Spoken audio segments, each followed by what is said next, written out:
Bonjour, c'est un honneur de pouvoir m'adresser à vous aujourd'hui. Je suis le docteur Gregor Bertz, je suis directeur médical des hôpitaux Robert Schuman et je m'occupe du pôle de l'appareil locomoteur.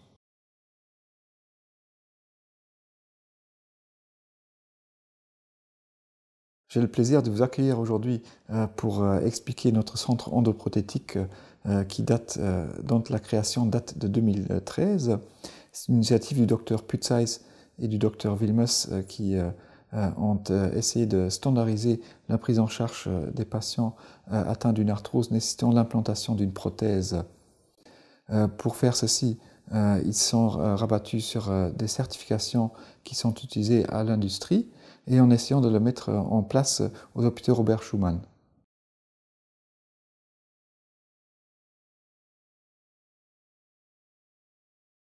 L'utilité de ce centre de prothèse ou centre endoprothétique est celui que suite à la fusion avec l'hôpital Kirchberg et la Zita Clinique, on aboutit à avoir des nombres de patients plus importants. La littérature nous apprend que des high volume centers qui dépassent 1000 prothèses ont des résultats statistiquement significativement supérieurs à des centres qui font moins que 400 prothèses. Donc le but, c'est d'abord d'avoir des volumes suffisants et de bien les organiser et d'avoir une activité cohérente où les processus qu'on a créés sont les mêmes pour chaque patient, pour que chaque patient ait la même chance et la même espérance d'avoir un très bon résultat comme on le souhaite.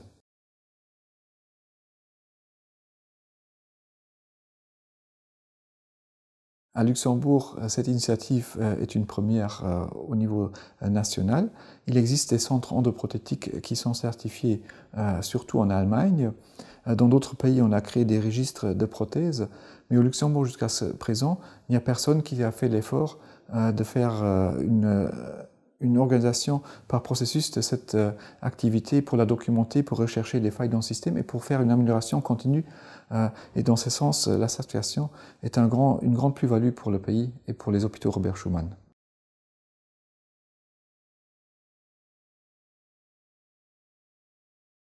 L'avantage pour le patient d'une prise en charge dans un centre prothétique certifié est celle qu'il sait qu'il bénéficie de processus standardisés. La prise en charge est relativement similaire, même s'il y a des problèmes qui surgissent, que chaque problème est traité individuellement. Mine de rien, le patient a un critère de qualité pour son résultat.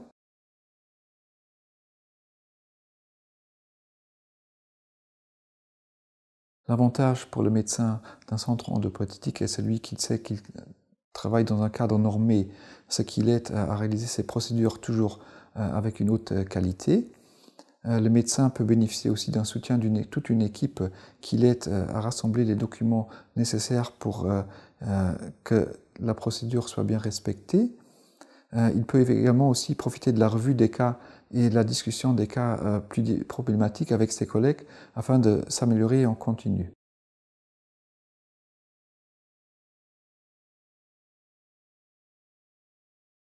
Donc il est toujours intéressant d'avancer quelques chiffres. Actuellement, le centre endoprothétique réalise à peu près 800 prothèses de hanches et de genoux par an. Ceci nous donne une bonne visibilité. On en figure certainement parmi les centres à haut débit. Le but est certain d'atteindre en 2020 1000 prothèses par an. Ceci donnera un centre à très haut débit. Ceci sera certainement bénéfique pour le patient et pour ses résultats dans la suite.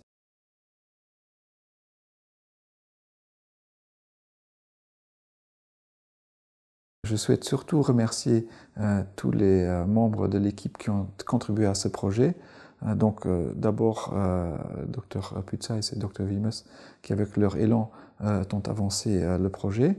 Je voulais également remercier tous les autres médecins qui participent.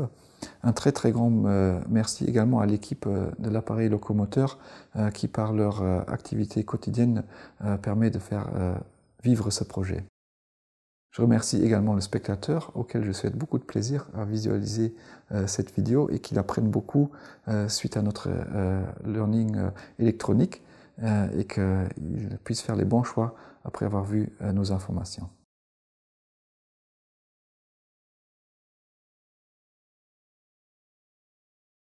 On a 4 missions au niveau du centre. La première, c'est qu'on essaye d'améliorer la prise en charge du malade en agissant sur la sécurité et sur la prise en charge du patient. Une deuxième mission importante, c'est la comparaison des résultats des implants et la publication de façon transparente des résultats. Une dernière mission, c'est la comparaison au niveau international de nos résultats. Au niveau du centre, on réalise une formation continue spécifique pour le personnel et aussi une formation spécifique de 3e cycle.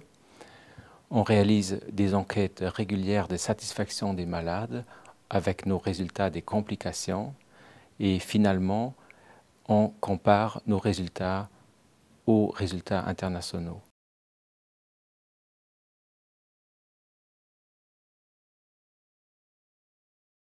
Le centre d'endoprothèse prend en charge les pathologies autour de la hanche et du genou, à savoir des pathologies inflammatoires, dégénératives ou traumatologiques. Au niveau de la hanche, par exemple, ce serait l'arthrose de la hanche, qui est une maladie dégénérative du cartilage. Au niveau des fractures, ce serait la fracture classique du col du fémur. Au niveau des maladies inflammatoires, les coccytes dans le cadre d'une maladie rhumatologique. Au niveau du genou, pareil, ce sont surtout des arthroses de genou intéressant tout le genou ou juste une partie du genou. Et ensuite, surtout les genoux inflammatoires dans un contexte rhumatologique, dans une moindre mesure, les fractures.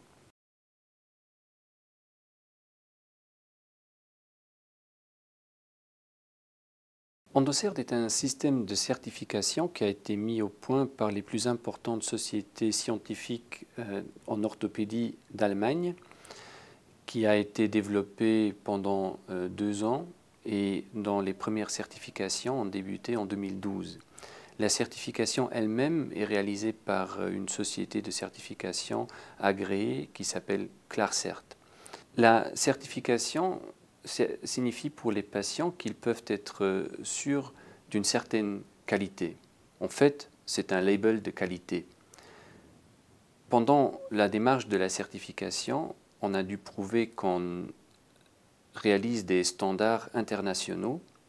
Tout un cahier de charges nous a été imposé. Des processus ont été exigés avec donc une standardisation de leur exécution. Les patients peuvent donc, grâce à ce système, être sûrs qu'ils sont vraiment pris en charge dans un centre de compétences où les pathologies qu'on affiche et qu'on prend en charge sont prises en charge au plus haut niveau de qualité.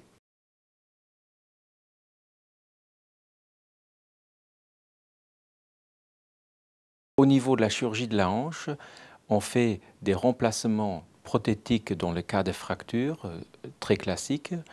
On réalise aussi des interventions pour les gens qui ont une arthrose ou qui ont des pathologies de la hanche, comme par exemple l'ostéonécrose, la polyarthrite rhumatoïde. Finalement, on réalise également des révisions en cas de complications, par exemple de lésions musculaires ou par exemple des instabilités. En ce qui concerne la chirurgie du genou, on réalise soit le remplacement d'un compartiment ou de plusieurs compartiments d'un genou, ou on réalise également des prothèses totales avec aussi des révisions au niveau des prothèses de genou.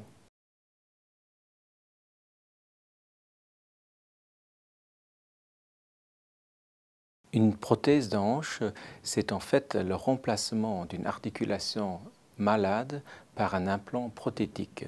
Généralement, ça comporte 3 pièces. On a une pièce qui va dans le cotyle, une pièce qui va dans le fémur en étant la tige et une tête qui relie les 2 pièces, c'est-à-dire la tête de la prothèse de hanche. Au niveau du genou, on a également 3 pièces. La première pièce est insérée dans le tibia et la deuxième pièce est insérée dans le fémur et on a une troisième pièce en polyéthylène qui relie les 2 pièces métalliques.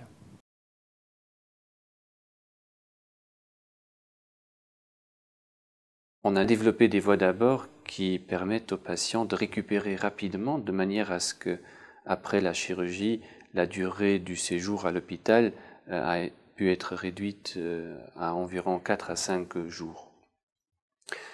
Au niveau des implants qu'on utilise, il s'agit d'implants à la fois avec une très très longue expérience, où on a des études qui montrent une efficacité sur de nombreuses années, et de l'autre côté qui sont donc tous certifiés aussi au niveau de leur qualité de production. Les techniques d'implantation sont à la fois des techniques sans ciment ou avec ciment en fonction de la nécessité du patient. Dans des os qui sont moins stables, porotiques, on préfère cimenter, alors que sur un os de bonne qualité, on utilise des implants sans ciment. Cela permet pour des chirurgies futures de pouvoir travailler dans les meilleures conditions possibles.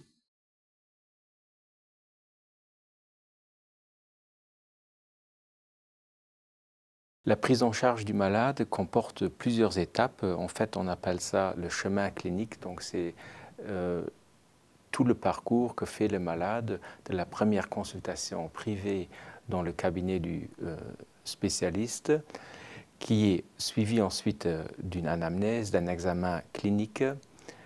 Ensuite, on réalise une imagerie médicale, on pose un diagnostic et on propose au malade plusieurs thérapies, dont notamment éventuellement la mise en place d'une prothèse. On laisse ensuite du temps au malade pour décider s'il veut se faire opérer, et dans l'affirmatif, le malade est ensuite pris en charge par le service de préhospitalisation pour des examens complémentaires par un anesthésiste. Lorsque le malade aura eu tous ces examens préopératoires, on va décider d'une date d'intervention. Le patient, il arrive à l'hôpital la veille de l'intervention. Il sera opéré le lendemain. Après l'intervention qui se passe donc dans un système de bloc opératoire très technique, le patient sera gardé quelques heures dans la salle de réveil. Il sera ensuite pris en charge par le service de kinésithérapie pour la rééducation. Généralement, l'hospitalisation se porte sur 3 à 4 jours et sera ensuite suivie d'une rééducation au centre de rééducation.